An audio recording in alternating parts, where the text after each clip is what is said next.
Ahora voy a pasar a hablar de los dos tipos, los dos polos de personalidad que hay dentro del dominante, sádico, ejecución del poder. Antes de los dos tipos tengo que señalar algo.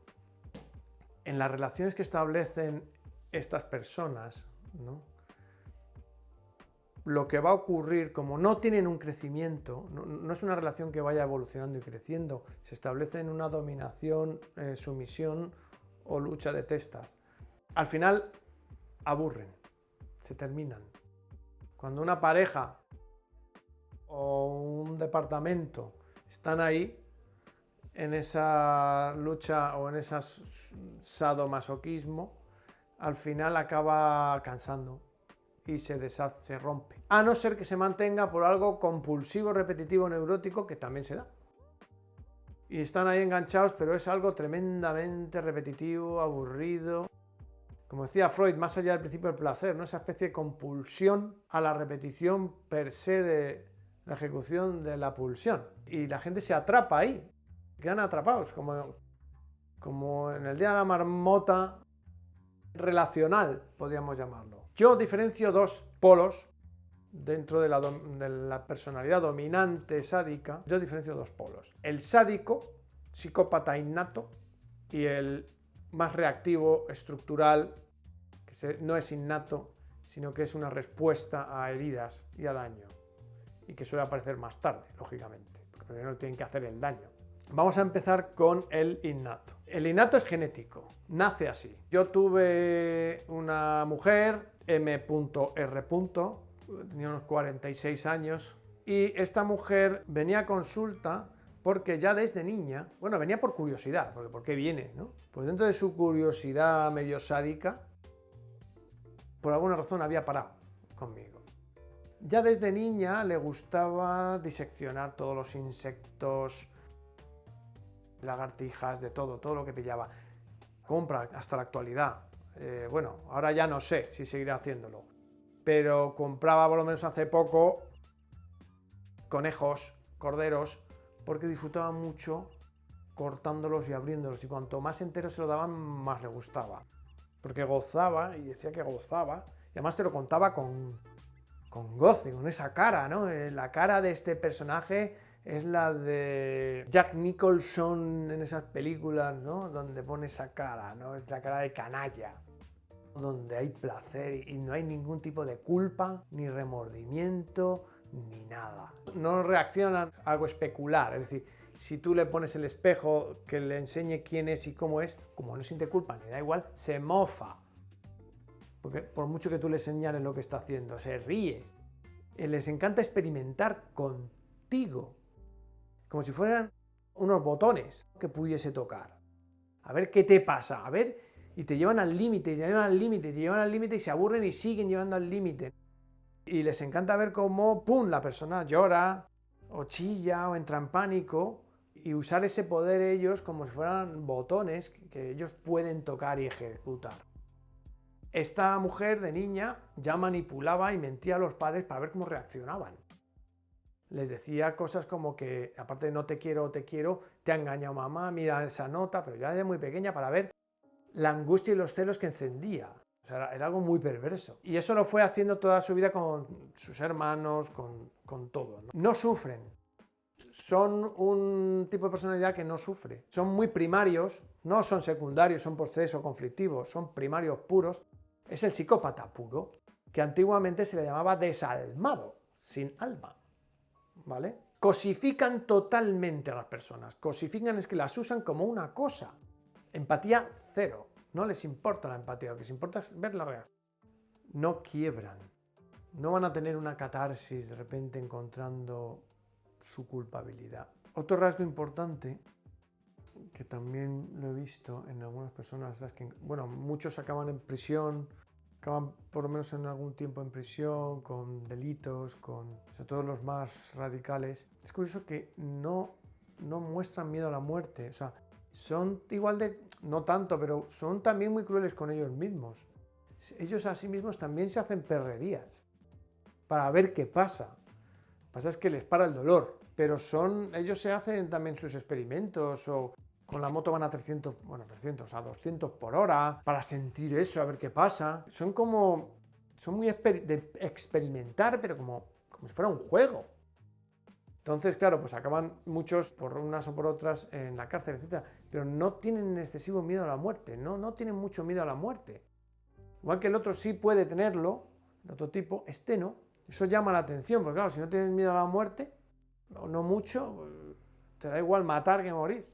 Gozan llevando al otro al límite. Y cuando se aburren, giro de tuerca. Y cuando se aburren, giro de tuerca. Hasta que ya se cansen o el otro fallezca o muera y se van, tan tranquilos. Ese sería un poco el ejemplo. Buscan novedad. Buscan intensidad en la reacción.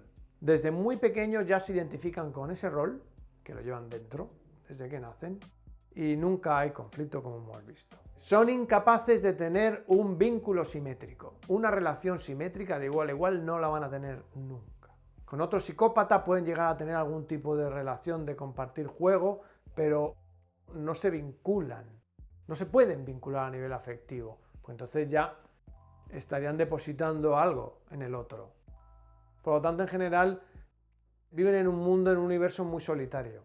El segundo tipo, el segundo polo, acordaros que estos son dos polos y que todos estamos entre uno y otro. El radical absoluto no existe. Dentro de esos infinitos puntos, hay tantos puntos como individuos entre los dos polos. El segundo sería el estructural. Entonces, quiere decirte que todos tenemos un porcentaje de cada uno. Bien, todos tenemos un porcentaje innato y un porcentaje estructural.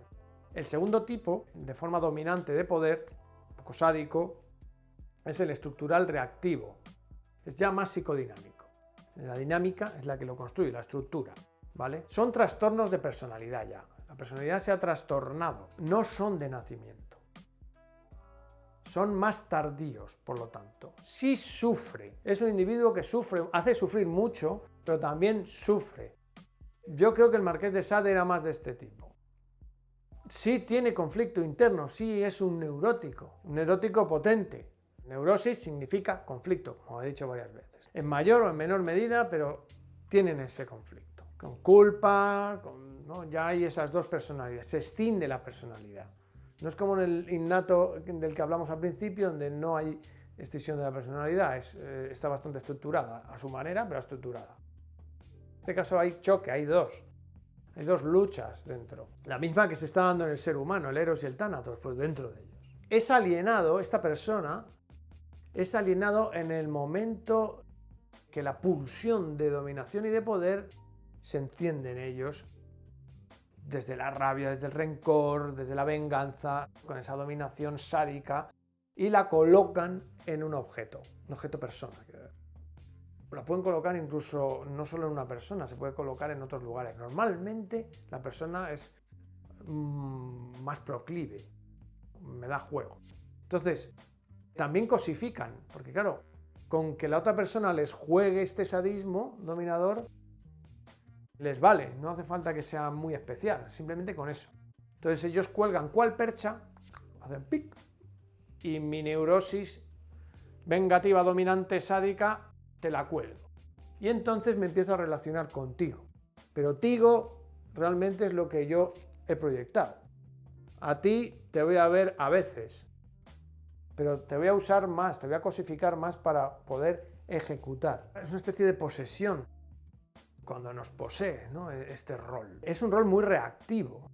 Es un rol muy reactivo a un sufrimiento previo en la infancia y en la adolescencia. Ha tenido que haber herida, ha tenido que haber abandono, ha tenido que haber daño que yo he acumulado, ¡boom! Y luego estoy ejecutando eternamente. Que no va a valer para nada. Es la compulsión a la repetición de esa estructura o la búsqueda de la solución, quizá, a través de otros individuos. Pero realmente, como no tenemos la máquina del tiempo, como he dicho, pues no vamos a ir al pasado y aunque fuéramos, a lo mejor podríamos cambiar nada. El caso es que tuvo un daño o varios en su biografía y queda este rencor, esta rabia, esta fijación del trauma. El trauma no es un trauma un día, normalmente, sino que suele ser un trauma vincular de muchos años, donde yo he sufrido una relación, normalmente padre, madre, amigos, hermanos, profes, que me ha generado esto. No tiene por qué ser el típico trauma de película. Entonces, esto es lo que el individuo trata de resolver inconscientemente, sádicamente, en el afuera, pero nunca lo consigue, lógicamente, porque lo que está intentando resolver no es realmente su pasado. En este tipo de personalidad más estructural también se da placer en la descarga. Quizá incluso más que en el anterior, porque el conflicto genera una energía conflictiva tan grande que al generar la descarga casi compulsiva, aquí encontramos adicciones, va a sumar este placer. Va a tener quizás menos placer sádico como el innato, pero más placer de descarga. También va a tener esa curiosidad experimental, aunque menos que el primero. No es tanto una curiosidad experimental sádica, sino más bien la ejecución de la solución supuesta de su trauma o la repetición. Habría como dos formas. En este segundo tipo hay proyección del trauma. El trauma, las heridas, todas las heridas, ese sumatorio de heridas, son proyectados en la persona a la cual le cuelgan para poder relacionarse. Por lo tanto, se da la proyección, a la cual a esa persona la voy a dañar. Primero la tengo que proyectar lo mío. Todo esto es inconsciente, por supuesto. ¿Qué quiere decir esto? Esto quiere decir que este individuo, esta personalidad, en un momento dado, se identificó con el agresor y no con la víctima. Se identificó con el agresor, pero no lo mató. O sea, no lo mató en el sentido de que no maduró, no se diferenció, no llegó un momento en que dijo, yo esto no lo quiero, no profeso con esto, sino que todo lo contrario, lo mantuve. Claro, si yo no rechazo ese rol, esa actitud, estoy condenado a repetirla, porque la llevo dentro, no la saco. Entonces va a aparecer en mí y la voy a ejecutar una y otra y otra y otra vez. Tendría realmente que rechazar a aquellas personas de una vez por todas. En el caso del Marqués de Sade, quizá tendría que rechazar radicalmente a su padre de una vez por algunas cosas que pudo hacerle a él. Por lo tanto, no maduró, se queda atascado en ese rol dominante sádico. Se queda atascado. No hay evolución, no evolucionan. Por eso son aburridos a la larga. Pueden ser muy intensos en el principio de una relación, pues son muy intensos, pero a la larga aburren a las vacas, pues ya cansan. De hecho, las parejas de los sádicos de este tipo, que no sean masoquistas, se cansan porque ya no quieren jugar. Al principio es muy interesante, qué bonito, qué chulo, qué novedoso, qué tabú, qué underground, pero luego ya dirán, esto ya qué pasa, esto me cansa, yo ya vamos a hacer otra cosa. Vamos a jugar a compartir, vamos a jugar a experimentar, vamos a jugar a descubrir juntos. Pues no, la otra persona no puede, sigue enganchada en eso, seguirá. Tendría que hacer un trabajo de terapia muy largo y profundo. Estos sí pueden temer a la muerte, igual que los demás, sí pueden temer a la muerte. Aunque también se da en ellos el suicidio, cosa que en el primero no se suele dar, el innato, porque como no sufre, que más bien lo matan cuando lo tengan que matar, si lo matan, ¿no? Depende de la cultura, la época, etc. Su sufrimiento es tan grande que a veces se suicidan. Es por lo tanto una pulsión primaria, ¿no? La de la ejecución como tal, pero es muy secundaria, muy elaborada también. Hay una elaboración que la hace bastante secundaria. Se da en ellos la idealización polarizada, como se dio en el Marqués de Sade, entre seres que le aportan muchísimo, que suelen ser muy pocos, y todos los que le fallan algo o le hieren algo donde ya son demonizados, donde ya son traidores, me han traicionado, me han fallado. No se da el término medio.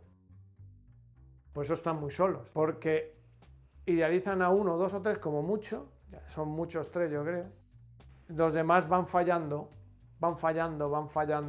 uno tras otro. Y los van demonizando, no pueden entender que hay un término medio y que todos fallamos. Este otro tipo se suele cansar menos y mucho más tarde que el innato, porque como está tan enriquecido y tan alimentado por la energía del conflicto interno y de los traumas anteriores, tienen riqueza, son floridos.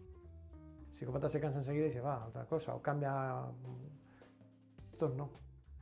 Estos tienen carrete. Suelen tener también el rol masoquista dentro. El segundo tipo sí suele tener el rol masoquista dentro. El primero puede explorar, el innato, este es más canalla, puede explorarlo como algo curioso, pero no tiene especialmente el masoquista. Masoquista como tal, el sumiso, el rol sumiso, Sí lo suelen tener.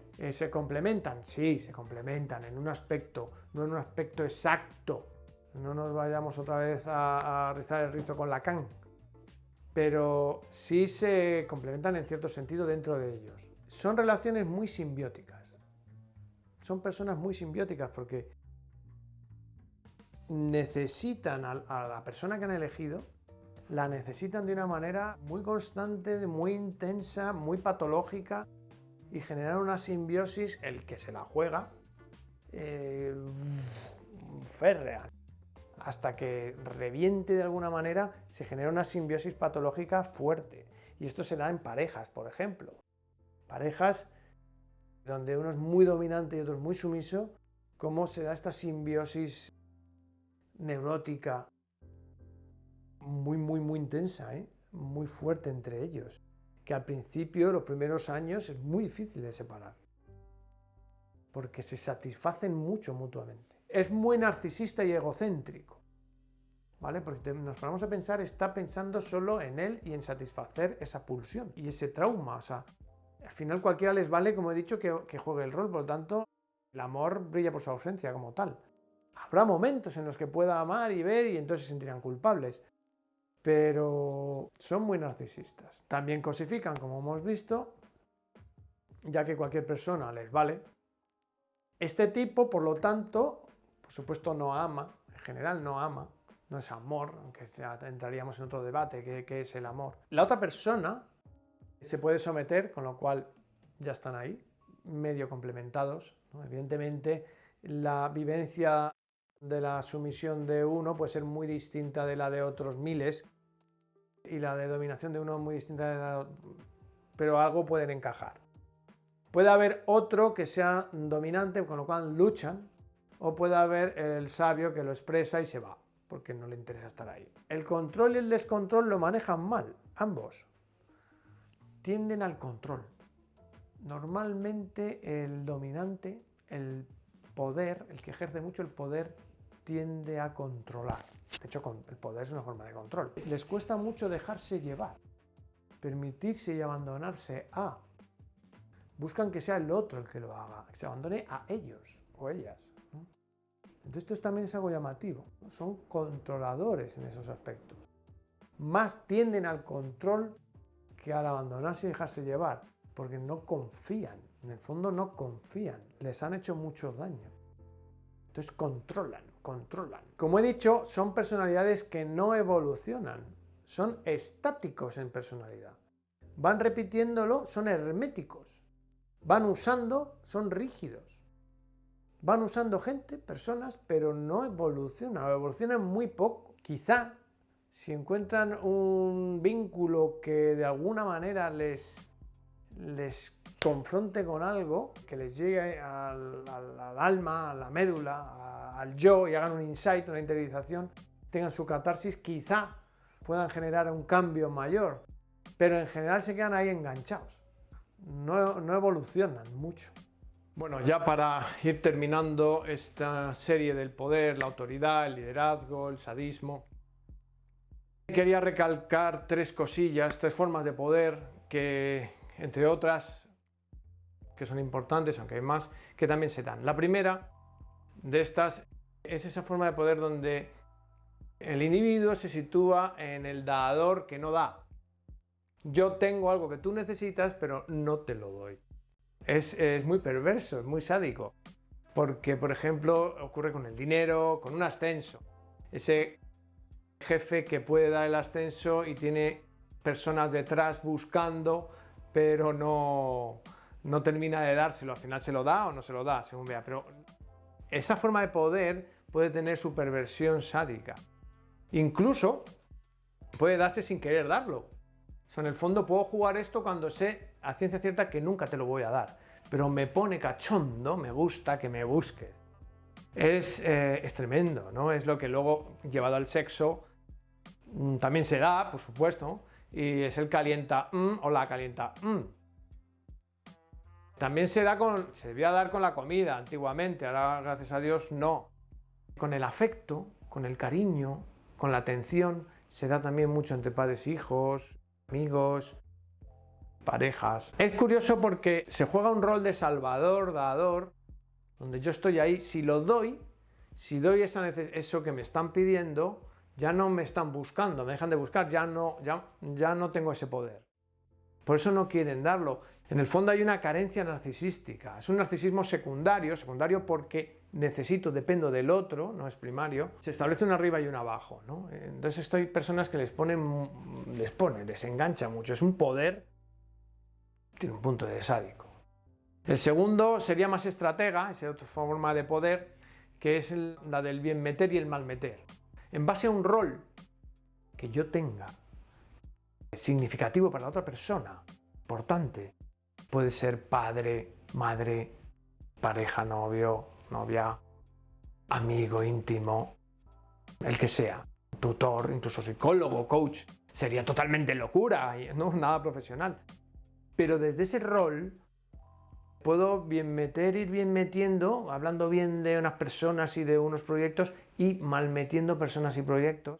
Y a la larga estoy ejerciendo un poder desde mi rol, es lo que se llama alienar al otro. De ahí viene, justo ese sería el proceso del síndrome de alienación parental, tan famoso. Bueno, y el tercero sería el de agasajar, cuando una persona se regala al otro, da. Todo es el deseo del otro, lo que quieras, cuando quieras, como quieras tú. Entonces mi poder está en darme todo lo que pueda porque lo que quiero es la tenencia, quiero tenerte. Entonces consigo tenerte a través del poder que tengo al dar, ¿no? El dador. En este caso yo sería la dadora o el dador. Y la otra persona se puede dejar querer, se puede dejar absorber por todo este flujo.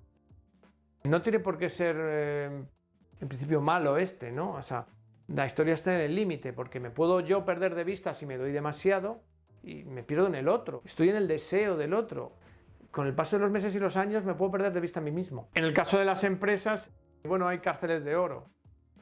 Tú te quedas, curras como un negro, yo te voy pagando, bueno, se puede ir cuando quiera. Pero bueno, no está mal cuidar a alguien y pagarle bien y retribuirle bien y para que no se vaya porque es un buen empleado, por ejemplo. Aquí la línea ya habría que, dependiendo de si es lo laboral, si es lo personal y cuánto agasajo al otro para tener ese poder de que se quede, cómo se maneja, ¿no? Eso ya habría que estudiar cada caso individualmente, pero sería una forma de poder. Bueno, y ya dicho esto, simplemente un par de cosas. Aclarar, que creo que no me he explicado bien, entre la línea del poder, ¿no? En la parte de poder destructivo encontramos el sadismo, ¿no? Donde hay ese placer, y encontramos la pulsión del tánatos. El poder como tal, pulsión constructiva, implica biofilia, la impulsión biofílica, el eros, y ahí habría constructivismo, ahí sería constructivo. En el poder constructivo del la biofilia, esa pulsión, sí se da el gregarismo, sí se da la cooperación. En el otro impulso, en la otra pulsión, no se da. Acordémonos que son dos polos, pues en el polo radical no se da la cooperación. Es totalmente individual. Es predadora. Y dicho esto, esta pulsión de poder existe en todos nosotros en mayor o en menor medida, pero existe en todo. Por lo tanto, intentemos entenderlo y hacernos cargo y responsables de manejarla para no dañar a los demás y para no dañarnos nosotros. ¿De acuerdo? Intentemos apostar por que la relación humana y el orden humano se rija más por la colaboración y el eros que por la dominación y ese poder placentero. Y está en nuestra mano conseguirlo. Son dos fuerzas que van a luchar, llevan luchando cientos de miles de años y seguirán luchando otros miles. Intentemos que venza por lo menos la mayoría de las veces el eros. Y aquí termino. Si os ha gustado, dar al like, apuntaros en el canal, si tenéis algún comentario, hacerlo. Y lo que quería era un poco pues hacernos pensar a todos, cuestionarnos la vida, cuestionarnos al ser humano, y que ese es el camino, el cuestionamiento. Un beso a todos desde el eros y chao.